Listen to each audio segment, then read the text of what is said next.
I've never been the type to care about grand gestures. Birthdays, anniversaries, even holidays. If you remember me with a smile or a small kind word, that was enough. But that night, the night I came home after a long shift, tired and hungry, I realized something that shook me deeper than any betrayal ever could. There wasn't a single plate left for me. The table was covered with empty dishes, crumbs scattered like forgotten promises. Laughter still echoed faintly from the living room as they watched TV, full and satisfied. And me? I stood there, invisible in my own house, stomach growling, heart heavier than my body could carry. It wasn't about the food. It never was. It was about what it meant. A simple plate, a token of thought, a symbol that I mattered enough to be remembered. Instead, they saved nothing, not a spoonful, not even a seat at the table. I told myself, it's fine. Maybe tomorrow will be different. But tomorrow came, and the next day, and the next, and still that empty space stayed with me. They didn't see it, but I carried it. Every skipped glance, every careless word, every moment where I realized I wasn't family in their eyes anymore. I was just there. A week passed. A week of silence, of me moving through the house like a shadow. And then suddenly, everything shifted. Because when life turned against them, when the ground shook beneath their feet, when the storm finally hit, guess who they ran to? They begged me to save them. The same voices that once laughed without me, the same hands that scraped the last crumbs off plates while I stood in the doorway, those voices cracked with fear.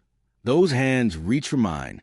They wanted comfort, protection, a shield from the disaster that had suddenly made them feel small. And here's the truth. Part of me wanted to turn away, to let them taste the loneliness they had fed me with, to remind them of the hunger in my stomach and the ache in my chest that night when they didn't save even a plate for me.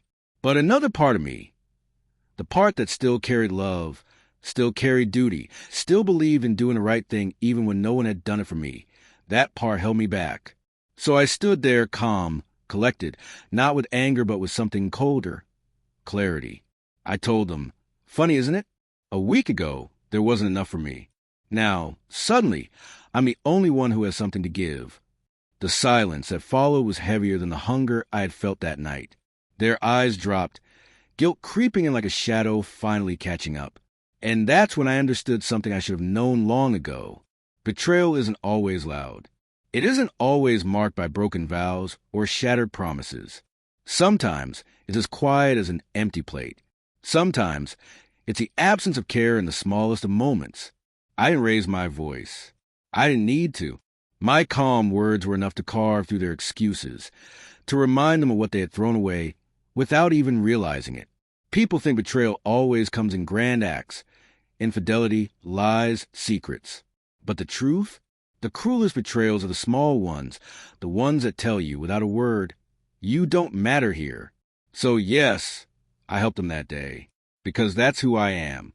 But deep down, a shift had already happened. I knew I could no longer depend on them the way they expected me to.